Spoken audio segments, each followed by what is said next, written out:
chapter 15, verses 21 to 28.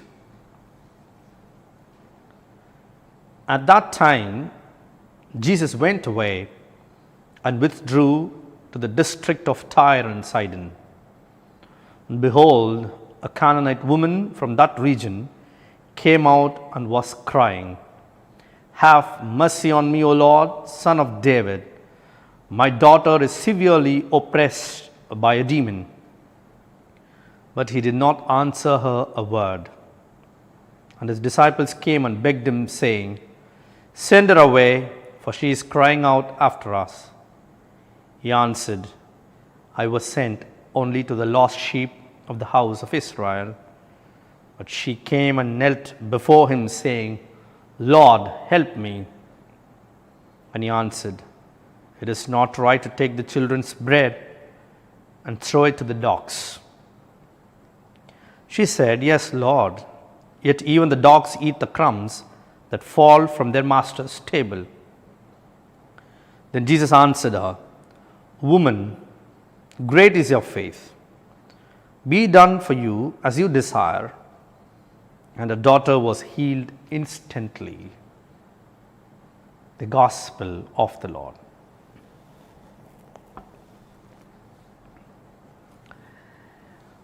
Dear friends, there is a beautiful article which I came across when I was doing my theology back then. When I was a deacon, I read it from one of the international journals called Concilium, and a few of the passages, excerpts, I will try to put it in the description. You can go through leisurely. It's a beautiful article. It's a kind of a story form, and this article is written by in the person of this girl whom Jesus heals, the Canaanite woman's daughter. She grows up and she is given a name Eunice in Greek, which means good victory, and she grows up, and it so happens she actually gets married to one Jonathan, who is a Jew, becomes a Christian, and he asks this particular girl for a marriage. And after the marriage, it is said that she is asked to receive baptism, and of course she also gets baptism, and then these two, Jonathan and Eunice, they go to worship together. Now, the whole problem which we have discussed elaborately in the Acts of the Apostles, the Judaizers, the Christians who became Christians from being Jews, and of course the Gentile Christians who were converted from other places, the non-Jews. So these being a couple of this particular combination, how the fellow Jews were trying to ridicule, trying to criticize Jonathan for this particular decision of marrying unclean person. And so it also tells beautifully how there was so much of rift between these two groups. And the article goes in such a way that this particular Eunice comes to know about one particular Mark, who's a traveler who traveled with Barnabas, of course the cousin of Barnabas, who also traveled with Peter and Paul. And she comes to know that he is writing something about Jesus himself, and he encounters Mark, and she encounters Mark and tells her own story, saying, "I have a story, very interesting story, which you can actually, if you want, you can record, because I am the direct beneficiary of this particular encounter of my mom with Jesus, and how Jesus was initially reluctant to save me, but he was so impressed with my mom's faith, so he says beautifully, 'Your daughter will be fine. Your faith is so great, and so many miles it traveled, the grace traveled and reached me.' So when the mother came back, this girl was lying on the bed as if she won a battle and relaxed. And it is finally she says, what is so very what would have impressed Jesus so much that he praises my mom so to this extent would be her simple but very strong affinity, faith and trust in Jesus, believing that this particular person can heal my daughter. So that's how the article ends. You can go through this excerpts, but for the full article, maybe you can search and find if it is possible. So beautifully written. It's not a kind of an authoritative writing, but being published in an international journal, maybe it has got its own lessons for all of us. But what is very interesting for me about this article, also the text of today, all the three readings are very strong. Isaiah, very strong because, you know why am I saying very strong, because this is a context when people are coming back from the exile and trying to get settled, and now my house becomes, that's how it says, my house shall be called a house of prayer for all peoples, including the foreigners. And if you read through the text and go through the commentaries, people would say it is not just the foreigners. There were two categories of people who were not at all treated well, who were not accepted. So one was this foreigners, and the other group was eunuchs. And you know, till today how we also treat transgenders. So these two groups which were completely marginalized, and how back then, imagine at the time of Isaiah, God says, my house shall be called a house of prayer for all peoples. It's universality. It's for everyone. I have created this world for everyone. Yes, I had a privilege I gave privilege for Israel. You are my chosen people. I have so much of love for you. Yes. Just because someone is given privileges, it does not mean the rest of them are thrown away. Everyone is created by God. Universality, everyone can come together. Everyone has equal rights. St. Paul, much more provoking, even says the way I treat Gentiles should provoke Jews to create jealousy and envy in them. It's because there's so much of enmity, arrogance, putting down the Gentiles. They are not of my standard. They are not equal.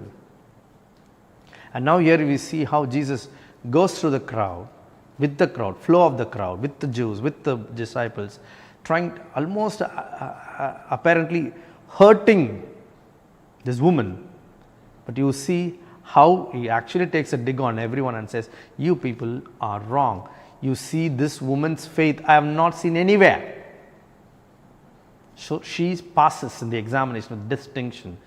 We have already discussed about this a few days back. You can also go through this sermon if you want. So what is very interesting here is our God is a universal God. Yes, He has a special love for people of Israel. He has chosen them. Yes, it does not mean the rest of them are neglected. So this might be a little bit of the story, but then it has got a lot to do with the way we judge people. So only on this criteria, a special privilege is given to some people because people are vulnerable, people need special attention. That's all. But when it comes to equality, everyone is equal, universality.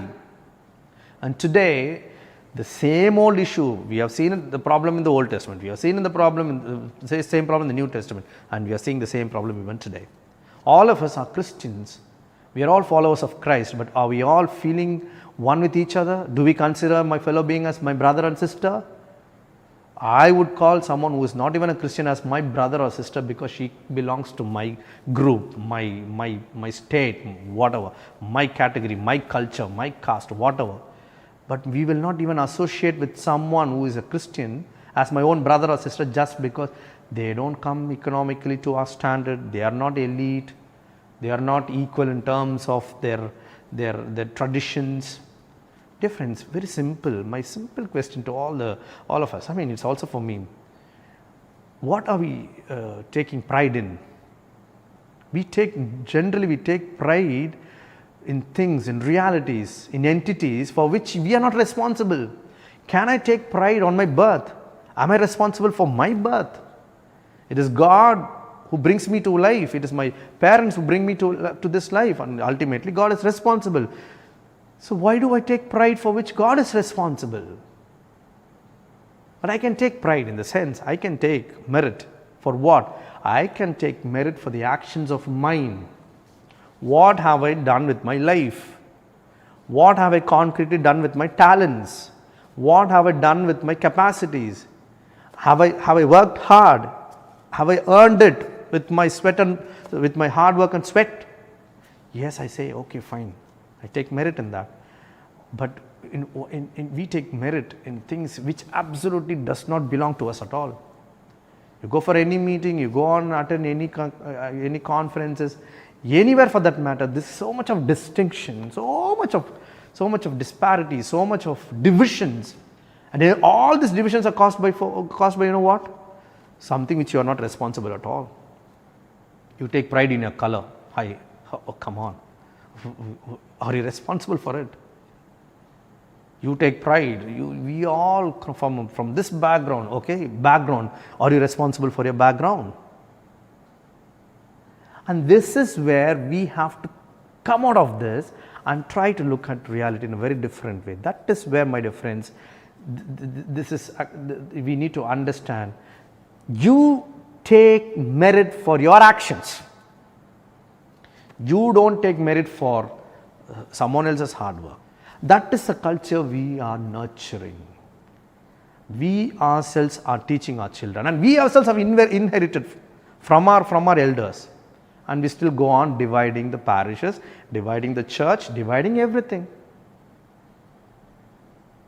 And if someone voices out their opinion, immediately people try to categorize that person, saying, where does he belong? From where does he come? Why is he talking this way? This has been a perennial issue right from the beginning of the inception of the church. Lots and lots of division. Who creates this division? People with such a bad intention, who don't merit anything on their own, try to create this division. And how do we treat people? When people come with well-dressed people come in a high-end car, anyone for that matter, the way we receive them is very different. Sometimes these people who come in the high-end car may come and drop in, and they will be coming and asking for some donation.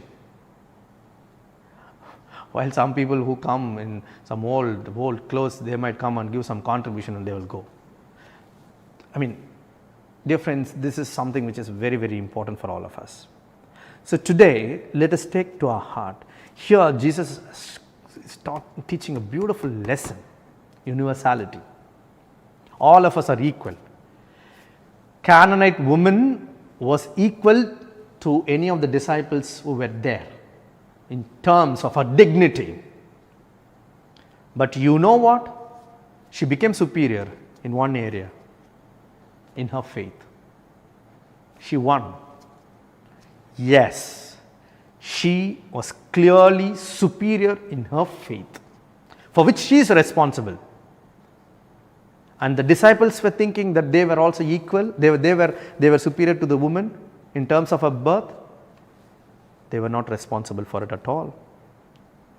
So if we take this lesson a little more seriously, my dear friends, our perspective, the way we look at the world, everything will change, and we will never utter statements of this sort. You know, what is the statement that can be very hurting the others, which talks about our own selves?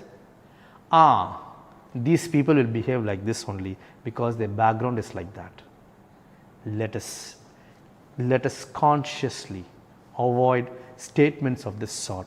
In front of God, everyone is equal. Merit, yes, we should work hard and earn this merit in front of God. Otherwise, let us not take pride for which we are not at all responsible for.